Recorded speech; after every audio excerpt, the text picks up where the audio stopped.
Salam damai, sahabat terkasih.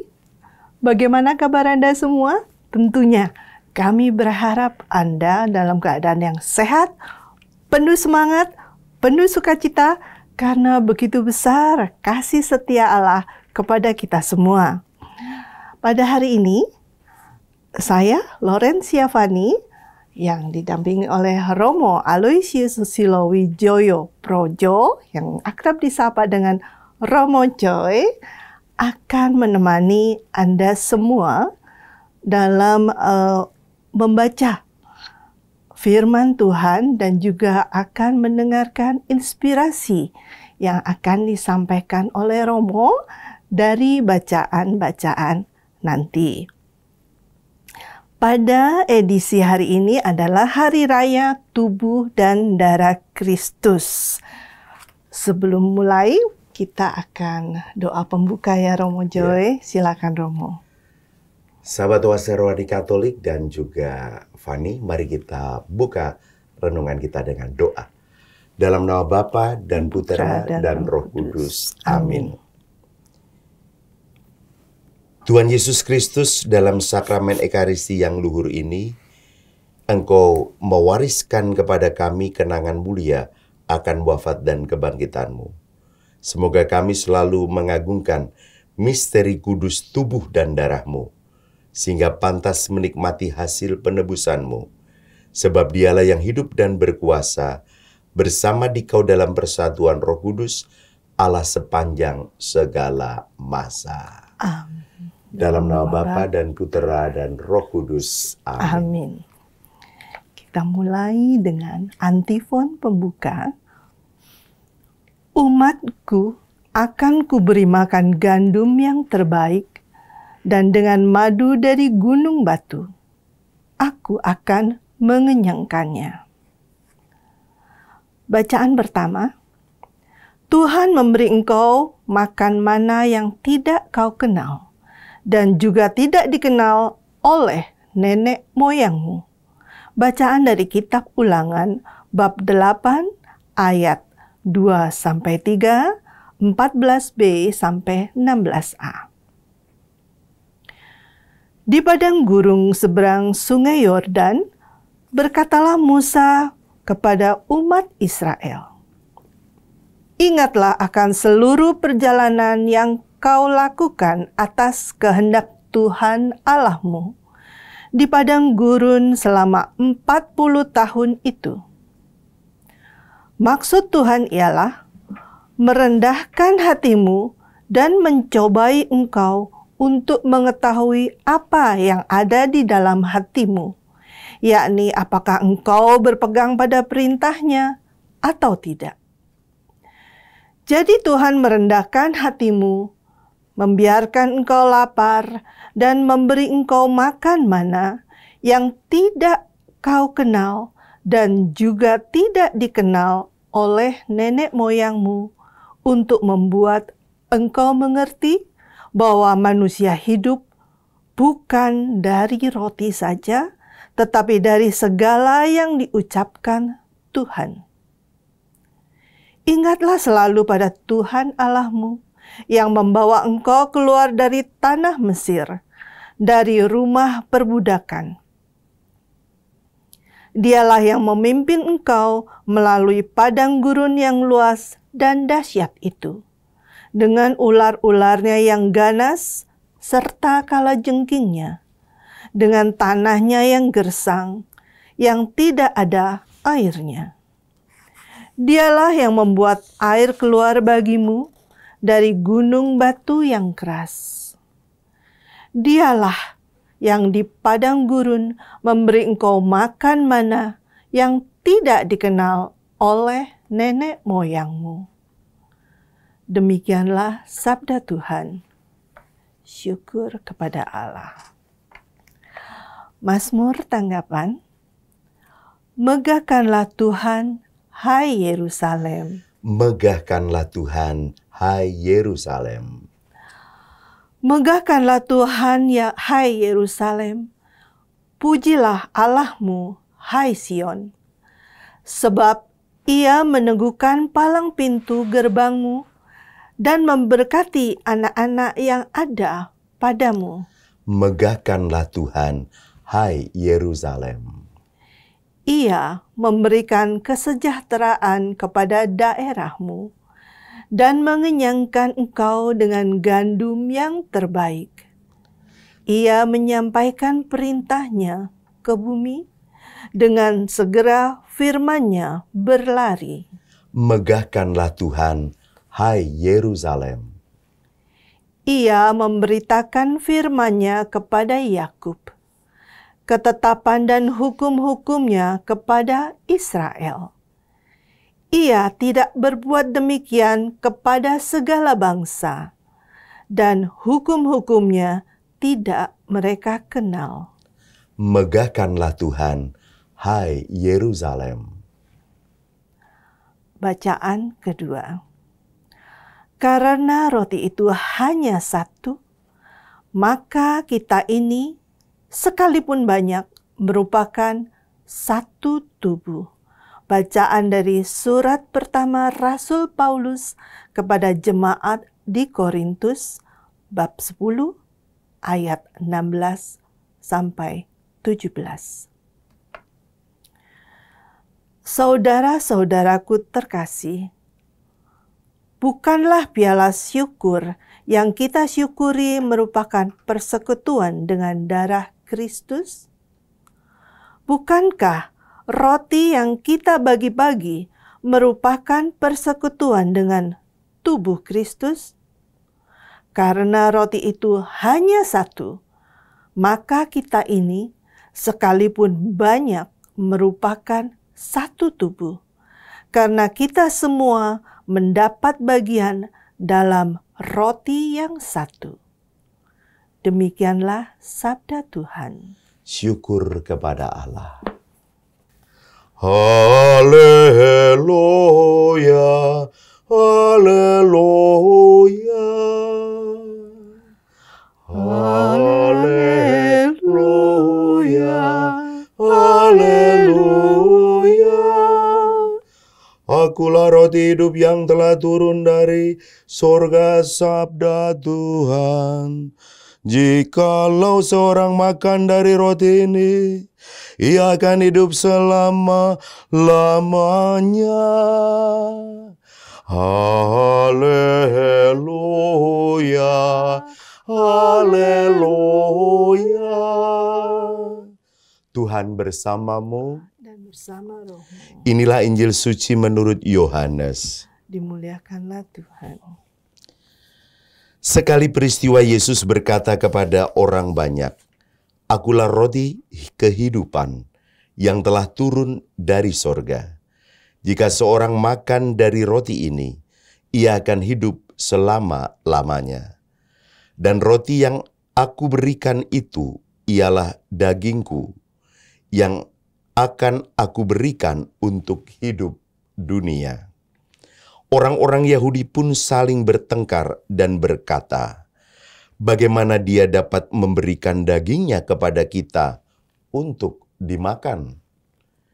Karena itu kata Yesus kepada mereka, sesungguhnya aku berkata kepadamu, jika kamu tidak makan daging Putra Manusia dan minum darahnya, kamu tidak mempunyai hidup di dalam dirimu. Siapa saja yang makan dagingku dan minum darahku, ia mempunyai hidup yang kekal, dan aku akan membangkitkan dia pada akhir zaman. Sebab dagingku benar-benar makanan, dan darahku benar-benar minuman. Siapa saja yang makan dagingku dan minum darahku, ia tinggal di dalam aku, dan aku di dalam dia. Sama seperti Bapa yang hidup mengutus aku, dan aku hidup oleh Bapa. Demikian juga siapa saja yang memakan aku, ia akan hidup oleh aku. Inilah roti yang telah turun dari sorga, bukan roti seperti yang dimakan nenek moyangmu, dan mereka telah mati. Siapa saja yang makan roti ini, ia akan hidup selama-lamanya. selama-lamanya. Demikianlah sabda Tuhan. Terpujilah Kristus.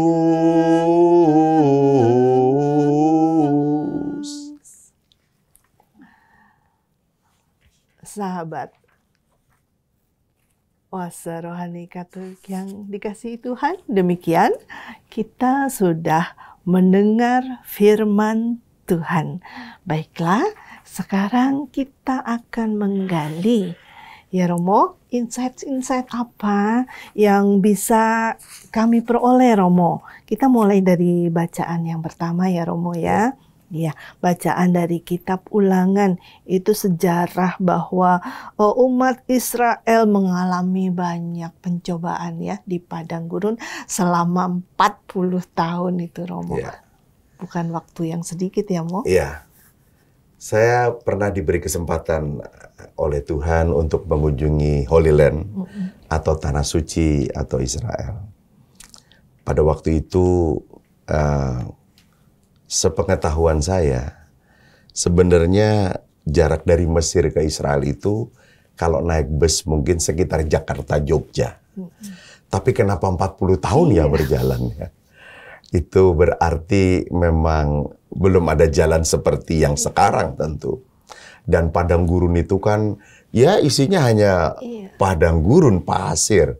Kalau siang itu panasnya luar biasa, maka suka kehausan yang luar biasa gitu ya.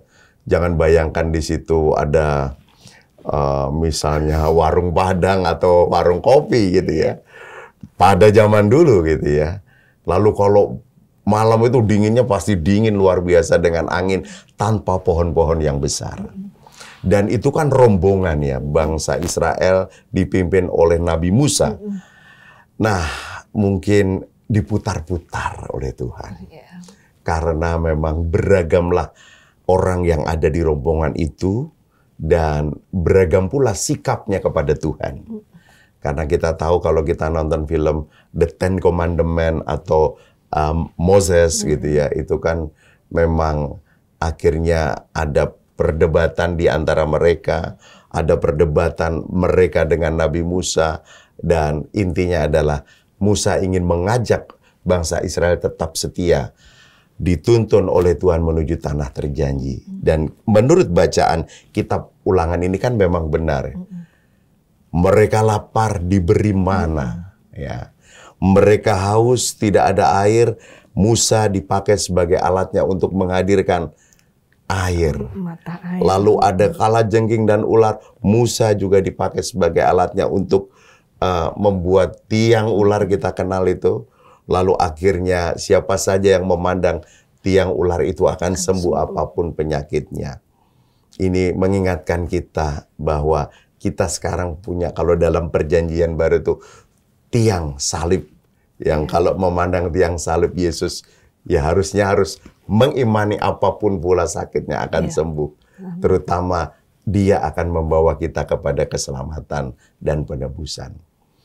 Di dalam bacaan pertama ini, pesan yang ada kaitannya dengan Hari Raya Tubuh dan Darah Kristus mungkin adalah ketika lapar diturunkannya mana. Yang awalnya mereka nggak pernah tahu ini makanan apa. Mereka tinggal punguti dan makan. Ini kan luar biasa. Pasti dulu belum ada kompor untuk masak. Apalagi minyak goreng atau apapun namanya. Pokoknya turun dari langit tinggal makan. Tapi dikatakan mana yang dimakan oleh nenek moyang ya pada zaman perjanjian lama tentu berbeda dengan hakikat tubuh dan darah Kristus yang kita hayati hari ini. Dan di sini juga dikatakan tadi, manusia hidup bukan hanya dari mana atau dari roti saja, tapi manusia hidup dari firman Tuhan. Dan kesetiaan Tuhan menemani perjalanan selama 40 tahun dengan segala dinamikanya. Itu tiada lain dan tiada bukan. Kalau dulu disebut Yahweh atau yang ada, itu pula sekarang dalam perjanjian baru yang kita imani hadir dalam diri Yesus yang menyertai kita sekarang dan sampai akhir zaman. Iya, Gitu. amin. Iya, Romo. Itu pesan yang bisa saya tarik dari bacaan kitab Ulangan ini. Iya, iya.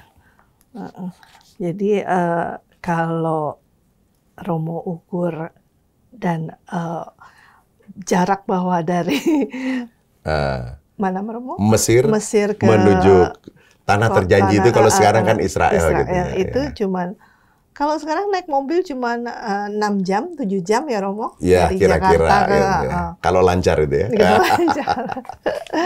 Iya, berarti itu saya nggak diputar-putar. Diputar-putar karena memang yang ingin dikatakan oleh Tuhan adalah ketegaran hati dari umat Israel itu dengan segala dinamikanya itu supaya kian hari kian menemukan dan kian merasakan penyertaan Tuhan gitu ya. Lalu Tuhan tetap setia dalam putaran-putaran itu. Itu pasti di rombongan itu ada juga yang sakit, ada juga yang meninggal, ada juga yang mungkin melahirkan, ada yang 40 tahun lamanya. Satu gitu generasi. Iya. Itu, Romo. Tapi intinya kita nggak bisa bayangkan itu. Kita juga tahu 40 tahun itu kan siapa yang ngukur juga. Ya, kita hanya tahu dalam sejarah dan dalam ajaran iman 40 tahun lamanya bangsa Israel dituntun. Itulah kesetiaan Tuhan. Seperti kita juga pasti dituntun dengan penuh kasih setia. Walaupun kita nggak ngitung lagi tahunnya. Iya, gitu ya. iya. Amin. Sepanjang hidup kita. Pada waktu itu, Musa memang tidak sampai tanah terjanji. Ya, Musa hanya sampai di atas gunung Nebo, ya. Lalu melihat tanah terjanji dari atas gunung, lalu Musa meninggal dunia. Lalu diganti second person namanya Joshua, gitu ya. Biasanya kalau tour guide itu suka ngomong, Musa nggak bisa masuk ke Israel karena nggak punya visa atau paspor. Tapi itu just joke ya. Iya. Nah, itu ketika digantikan oleh Joshua, Joshua juga sebenarnya takut gitu ya. Paling enak kan jadi orang kedua kan ya. Nah, kalau presiden paling enak tuh jadi wakil presiden gitu ya. Karena yang paling bertanggung jawab kan presidennya gitu ya. Nggak mungkin orang tanya wakil presiden gitu. Iya. Kayak saya pastor kepala paroki, paling enak tuh pastor rekan. Kalau ada apa-apa, ya tanya pastor kepalanya gitu ya. Harus bertanggung jawab begitu. Tapi Joshua juga dalam ketakutannya tetap disertai oleh Tuhan. Jangan takut. Begitu menghadapi bangsa Yeriko pun Tuhan menyertai. Dan akhirnya kita nanti tahu bangsa Israel dituntun sampai ke tanah terjanji dengan segala dinamikanya. Tapi dalam konteks tubuh dan darah Kristus, manusia hidup bukan dari roti saja, tapi dari firman Tuhan. Dan firman Tuhan itu sampai hari ini tetap hidup. Dan itu menguatkan iman kita. Walaupun hidup kita itu berdinamika.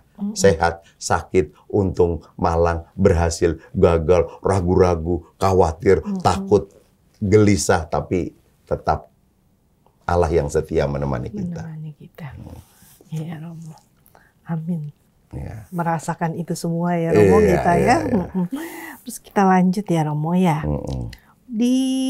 Untuk ini sudah bukan sejarah kalau untuk surat pertama Rasul Paulus kepada jemaat di Korintus dalam rangka hari raya tubuh dan darah Kristus ini disebutkan hanya ya 2 kalimat Romo ya. Oh, rotinya cuma 1. Kita bagian dari itu dibagi-bagi. Bagaimana dengan darahnya? Sama ya Romo? Iya. Jadi begini Fani dan juga sahabat Wassermani Katolik ya. Surat Rasul Paulus yang pertama kepada jemaat di Korintus bab 10 ayat 16 sampai 17 ini memang bacaan yang pendek banget ya. Tapi di sini menekankan semacam pesan bahwa piala syukur itu adalah persekutuan dengan darah Kristus. Ingat, kalau kita di dalam Ekaristi itu seorang imam, di dalam pialanya itu ada anggur. Anggur itu ketika dikonsekrir harus diimani telah menjadi darah Kristus. Ya, nah. Kemudian roti yang dibagi di dalam persekutuan itu, dalam Ekaristi, itu bentuknya adalah hosti, putih, bulat, pipih, tidak ada rasanya, gitu ya. Tak beragi maka tidak mengembang, gitu ya. Dan itu setelah dikonsekrer kita imani menjadi tubuh Kristus. Lalu nanti pada gilirannya sebelum menyambut, imam dahulu yang menyambut, dan imam akan mengatakan tubuh dan darah Kristus. Lalu imam menyambut dan umat menjawab amin, yang artinya setuju bahwa itu adalah tubuh dan darah Kristus. Dan akhirnya imam dibantu oleh prodiakon atau prodiakones untuk membagikan hosti kepada persekutuan umat beriman yang hadir dalam Ekaristi, dan semuanya menyambut tubuh dan darah Kristus yang sama. Yesus yang samalah yang disambut. Memang pasti ada pertanyaan, kenapa sih imam menyambut dengan dua rupa, yakni roti dan anggur, tubuh dan darah Kristus, umat hanya menyambut hosti kudus? Sebenarnya ketika imam berkata tubuh dan darah Kristus dan umat menjawab amin, yang disambut adalah tubuh dan darah Kristus.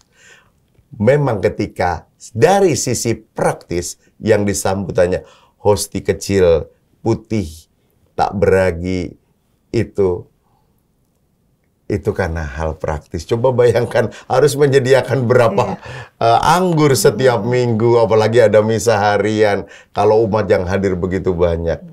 Saya di Paroki Ciputat, ya umatnya sekitar 4.000. Bagaimana dengan Kelapa Gading yang umatnya 23.000 ya, atau Bekasi yang umatnya mungkin sudah 20 sekian ribu, pasti akan kesulitan. Maka di titik-titik pembagian komuni, di mana tubuh dan darah Kristus dibagikan, wujudnya hanya secara praktis hosti saja.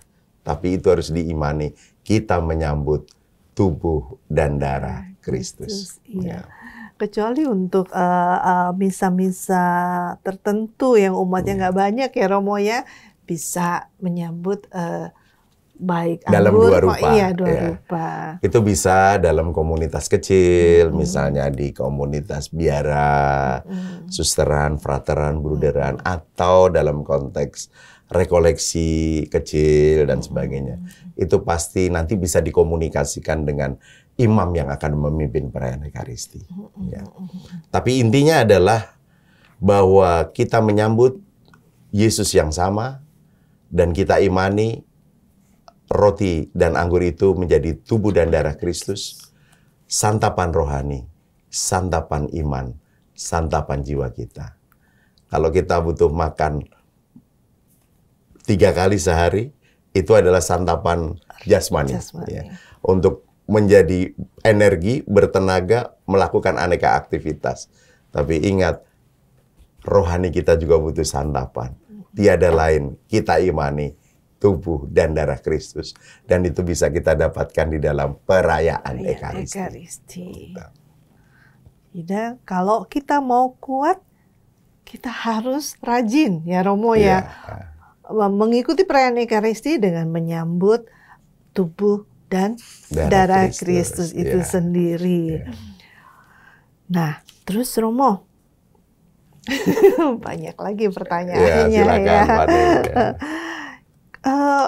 Saat kan kita mengamini ya Romo ya, meyakini, mengamini saat konsekrasi itu ya, apa sih sebenarnya yang harus kita lakukan Romo ya saat itu untuk batin kita sendiri gitu loh? Ya, untuk batin kita sendiri Fani, tentu saja kita, Tuhan, layakkanlah aku untuk menyambutmu di dalam hatiku. Kan kita selalu ngomong, ya Tuhan, saya tidak pantas. Tuhan datang pada saya. Tapi bersabdalah, maka saya akan sembuh. Bahkan ada mantan Romo Kelapa Gading tuh namanya Romo Anton ya, MSF. Dia malah mengganti itu, maka aku pasti sembuh. Wah, itu kan iman yang ingin memastikan. Tapi karena rumusannya di TP itu, akan, ya sudah, saya tetap akan. Itu artinya Tuhan, saya imani akan menyembuhkan kami. Walaupun kami nggak layak, layakkan aku. Gitu ya. Jadi mohon supaya aku yang tak pantas, aku yang tak layak, semoga layak untuk menyambut Tuhan. tubuh Kristus. Dan Tuhan semoga mau bertata di hati yang tak layak ini. Iya. Bagus ya doanya sebenarnya ya Romo ya. Sahabat Oase Rohani Katolik yang terkasih, kita akan rehat dulu sejenak di sesi pertama ini. Kita akan lanjutkan permenungan kita di sesi kedua dengan Injil suci dari Yohanes. Jangan kemana-mana, sampai jumpa di sesi yang kedua.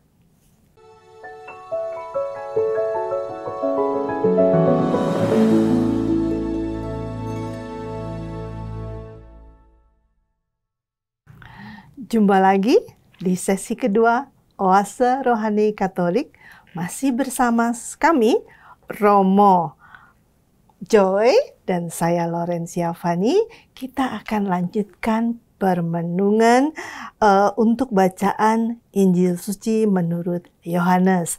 Tapi sebelumnya, bagi Anda yang ingin menanyakan atau berpendapat sesuatu untuk acara Oase Rohani Katolik ini, dapat menghubungi kami di email orkkaj2021@gmail.com atau di nomor telepon WhatsApp 0881 0251 33438. Baik, mari Romo kita lanjutkan Romo ya. Romo, untuk bacaan Injil suci menurut Yohanes ini, yang notabene bahwa memang sulit saya pahami Romo, ya. Apa sih Romo sebenarnya yang disampaikan oleh Yohanes? Dia kan mengikuti langsung ya, langsung sebagai muridnya Yesus. Bagaimana Romo? Ya. Intinya adalah Yesus roti hidup. Bukan hanya hidup yang sekarang, tapi sampai kepada hidup yang kekal. Karena Yesus juga bersabda, yang makan roti dan menyantap Yesus sebagai roti hidup itu akan tidak lapar lagi, tidak haus lagi, dan akan memperoleh kehidupan yang kekal. Bukankah ini kerinduan kita semua? Jadi Yesus mungkin pada waktu itu bicara tidak terlalu ditangkap juga oleh orang-orang yang diajak bicara. Bagaimana kita bisa makan tubuhnya gitu ya. Ini kan kanibal itu namanya. Kita jadi ingat siapa itu dulu ya, Manto atau siapa itu. Makan mayat ya, makan mayat gitu ya. Ini bukan itu, kan selalu berpikirnya tentang hal-hal yang manusiawi dan daging gitu ya. Ini bicara tentang berpikir secara imani atau roh. Saya jadi ingat percakapan Yesus dengan satu Nikodemus kan juga begitu ya. Yang tidak dilahirkan kembali tidak dapat masuk kerajaan Allah. Lalu Nikodemus bilang, bagaimana aku yang sudah tua ini bisa masuk ke rahim ibuku dan dilahirkan kembali? Nah, masih nangkapnya berpikir sesuai dengan daging gitu ya. Padahal ini lahir dari roh gitu ya. Maka menyambut Yesus sang roti hidup yang akan membawa kita ke kehidupan kekal, tidak ada jalan lain sebagai pengikut Yesus, itu secara jelas bisa kita sambut dalam perayaan Ekaristi. Ya. Maka di hari raya tubuh dan darah Kristus, ya ayo kita gali tentang pentingnya merayakan Ekaristi dan akhirnya rajin merayakan Ekaristi. Dan semoga setelah itu kita mendapatkan berkat dan buah dari perayaan Ekaristi. Iya Romo, amin ya. Tapi apa sih Romo yang harus kita persiapkan ya Romo sebelum kita mengikuti perayaan Ekaristi itu sendiri, Romo? Pertanyaan yang bagus, Fani, dan juga untuk sahabat Oase Rohani Katolik. Perayaan Ekaristi itu memang harus dipersiapkan. Itu namanya persiapan batin, gitu ya. Persiapan batin itu butuh misalnya tidak datang terlambat, gitu ya. berarti menyediakan saat teduh dulu di dalam gereja, gitu ya. Coba bayangkan kalau kita terlambat, nggak dapat kursi favorit, lalu kita berdiri, keringetan, ya, waduh, bawaannya kita nggak teduh. Maka datang tidak terlambat, lalu saat teduh sebentar di dalam gereja sebelum perayaan Ekaristi. Kata persiapan itu kata dasarnya siap, gitu ya. Lalu kita harus tahu kalau kita mau merayakan Ekaristi itu, saya tanya kepada Fani coba, wajib, butuh, atau rindu? Semuanya ya, rindu terutama. Oke, saya senang, rindu terutama. Kalau hanya wajib, sebelum menjawab pertanyaan dan jawaban rindu, itu rasanya nggak enak, gitu ya. 10 perintah Allah, kuduskan hari Tuhan. 5 perintah gereja, hendaklah engkau merayakan Ekaristi di hari Minggu dan hari Raya. Berarti aku wajib datang ke gereja. Kalau cuma wajib doang, yang ada di dalam hati dan pikiran kita, rasanya hanya badannya ada di dalam gereja. Jangan-jangan pikiran dan hatinya tidak di situ. Karena kewajiban saja, gitu. Daripada nanti ditanya oleh orang rumah, daripada nanti ditanya oleh teman dan sahabat, gitu. Hari Minggu lo udah ke gereja belum? Ya, gitu kan ya. Lalu di sini sih. Dan sebagainya.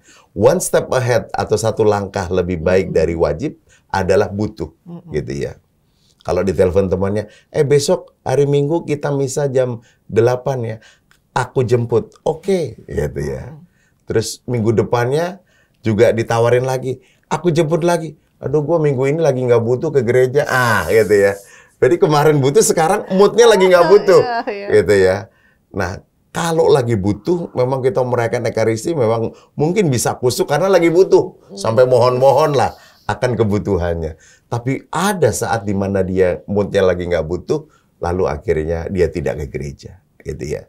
Tapi itu lebih bagus daripada sekedar wajib. One step ahead setelah butuh adalah benar yang tadi Fani katakan, rindu. Kalau yang namanya rindu itu mungkin dia nggak tahu apa hukumnya atau kewajibannya. Mungkin dia juga nggak berpikir tentang butuh atau tidak butuh, gitu ya. Tapi aku rindu. Rindu apa? Bersekutu dengan umat beriman lainnya. Aku rindu untuk memuji dan memuliakan namanya. Aku rindu untuk mendengarkan sabdanya. Aku rindu untuk menyambut tubuh dan darahnya. Aku rindu untuk mendapatkan berkat perutusannya. Maka lagu yang terkenal sejak saya SD, mungkin Fani juga tahu, sahabat Oasis Rohani tahu. Aku rindu akan Tuhan dalam sakramen terkudus. Aku rindu menerima Yesus Allah manusia. Yesus, Yesus datanglah. Jadi aku rindu, bukan aku wajib, enggak. Atau aku butuh, enggak. Tapi aku rindu. Kalau rindu itu pasti aku mempersiapkan diriku. Tidak terlambat pada yang kurindukan. Aku saat teduh, supaya aku layak untuk menyambut apa yang kurindukan. Dan kalau yang namanya orang rindu, lalu dia fokus kepada yang dia rindukan. Enggak pikirannya kemana-mana dan sebagainya. Sibuk sama handphone. Itu yang perlu dipersiapkan. Itu ya Romo ya. Persiapan itu di awal ya. Dan di sepanjang misa ada lagi Romo yang perlu, misalnya yaitu yang saya perhatikan kalau saya duduk di balkon ya Romo orang sibuk loh Romo pakai handphone itu banyak. Nah, kalau orang rindu itu harusnya fokus. Ada nggak? Misalnya orang pacaran ya, mungkin Fani pernah mengalami pacarnya bilang, aku rindu banget ketemu sama kamu. Setelah itu, ya udah kalau gitu ketemu. Setelah ketemu, malah dia asik main HP, atau main gadgetnya, atau main laptopnya, atau main game, gitu ya, atau berkomunikasi dengan yang lain. Fani pasti akan ngomong, lo bohong amat, katanya rindu. Setelah gue ada di samping lo tidak berkomunikasi dengan saya secara mesra, malah kepada perhatian pada yang lain. Tuhan Yesus juga mungkin bisa ngomong yang sama. Lo katanya rindu mau bertemu gua di gereja ini. Tapi kok lo asik dengan gadget lo asik ngobrol dengan teman sebelah lo, kok pikiran lo nggak ke gua dan sebagainya. Ini maaf kok jadi goel loh nih saya. Jadi biasanya orang rindu itu fokus kepada yang dia rindukan. Maka pentinglah fokus dan jangan kemana-mana. Jangan sampai badannya ada di gereja, pikiran dan hatinya tidak di dalam gereja. Jangan sampai bilang rindu kepada Tuhan Yesus dan persekutuannya dalam Ekaristi, tapi pikiran dan hatinya tidak fokus ke situ. Fokus. Harus. Setelah fokus terlibat. Ya, kalau diajak nyanyi, nyanyilah. Diajak menjawab aklamasi, jawablah gitu ya. Jangan diem aja. Duduk, berlutut, berdiri, ikuti semuanya. Bernyanyi dan sebagainya. Keterlibatan itu penting di dalam gereja karena kita sedang tidak menonton Ekaristi, tapi kita sedang berekaristi. Kalau itu bisa kita lakukan, nanti pasti akan terasa buahnya itu. Iya. Lalu ini Romo, biasanya kalau hari raya Tubuh dan Darah Kristus ini ada komuni pertama buat anak-anak ya, usia 4 SD itu umur berapa ya? 9 tahun ya? Kira-kira begitu. Ini mengingatkan saya juga, saya dulu ikut komuni pertama sejak kelas 3, kelas 4 lah gitu ya. Dan sampai hari ini pun saya sebagai pastor paroki juga paham kalau 11 Juni itu Hari Raya Tubuh dan Darah Kristus. Pasti ada komuni pertama. Dan kemarin saya juga sudah dihubungi oleh tim katekese yang mempersiapkan komuni pertama. Romo, nanti ada rekoleksi untuk orang tua komuni pertama atau calon komuni pertama. Nanti ada pengakuan dosa untuk anak-anak calon komuni pertama. Oh ya. Terus ada latihan. Kalau yang latihan Romo boleh datang, boleh enggak. Gitu. Tapi yang rekoleksi orang tua dan pengakuan dosa kan memang harus Romo. Kan? Gitu.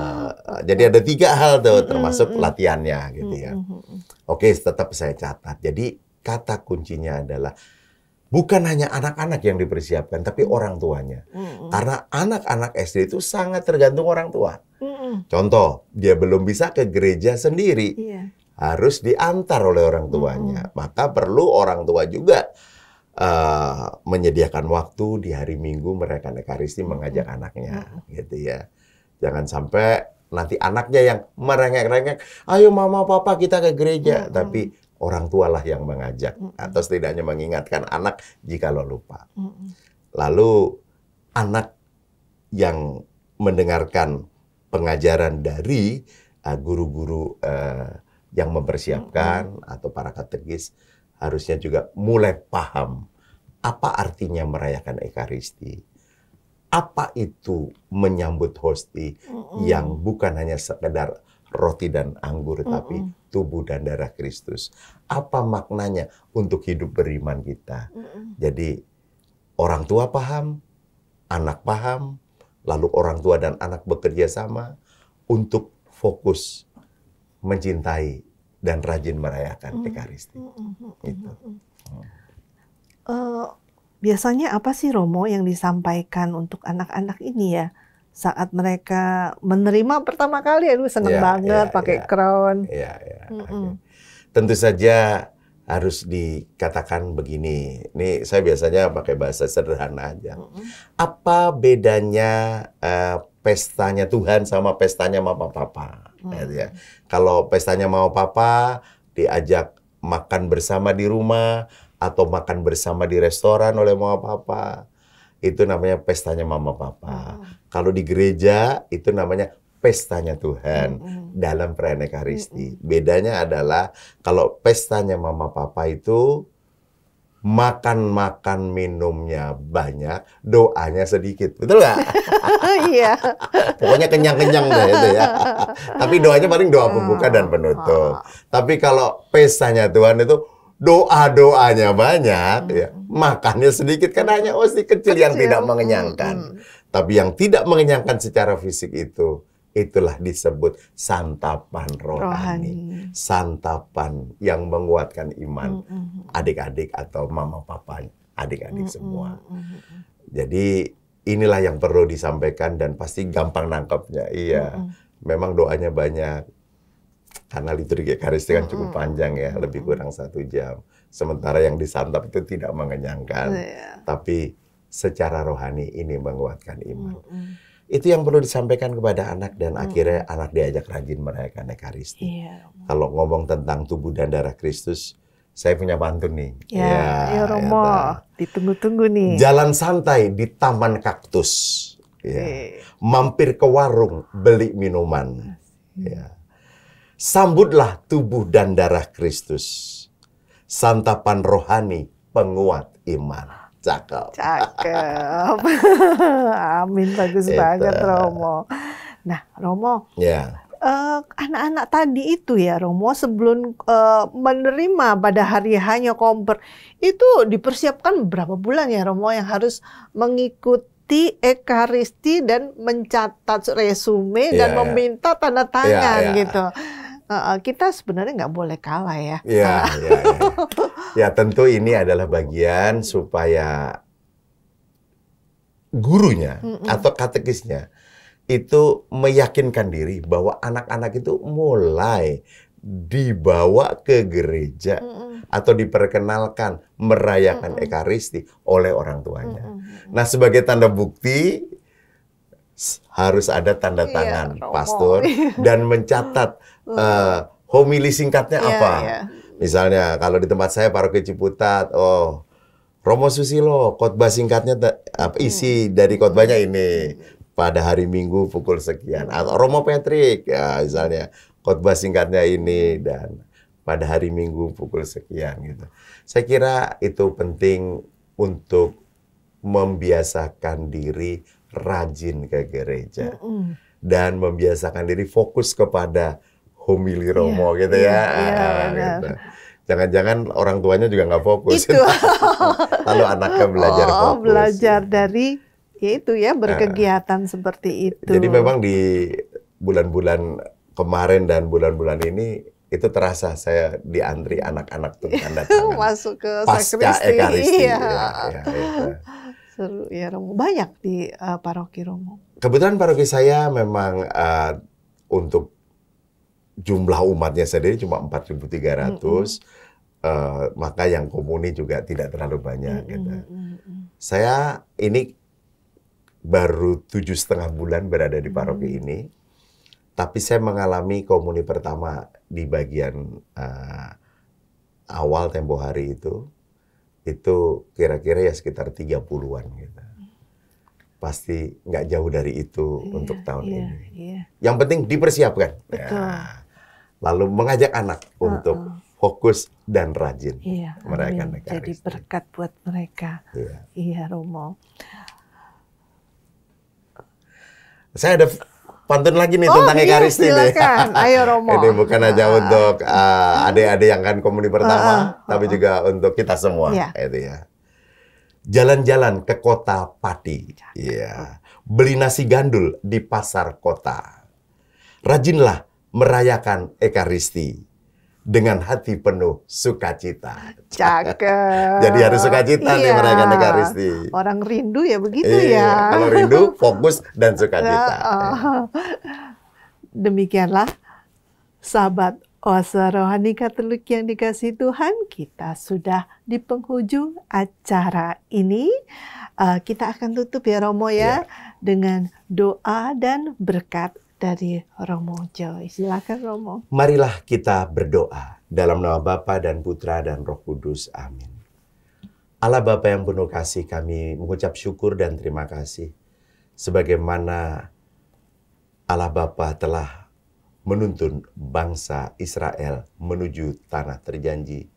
Kami percaya Putramu Yesus juga akan setia menuntun kami menuju ke kehidupan kekal. Dan di hari raya tubuh dan darah Kristus, mampukan kami untuk berjumpa dengan Putramu Yesus dalam perayaan Ekaristi, menyambut tubuh dan darahnya yang menjadikan kekuatan rohani, kekuatan iman untuk memperoleh kehidupan kekal. Seluruh doa ini ya Bapa kami panjatkan dengan pengantaraan Kristus, Tuhan kami. Amin. Tuhan bersamamu dan bersama roh. Semoga kita sekalian diberkati oleh Allah yang Maha Kuasa, Bapa dan Putera dan Roh Kudus. Amin. Amin. Terima kasih Romo. Sahabat yang dikasihi Tuhan, sampai di sini perjumpaan kita. Terima kasih untuk kebersamaan kita sepanjang acara ini. Sampai jumpa di Oase Rohani Katolik berikutnya. Saya, Laurencia Fani dan Romo Joy pamit undur diri. Salam damai.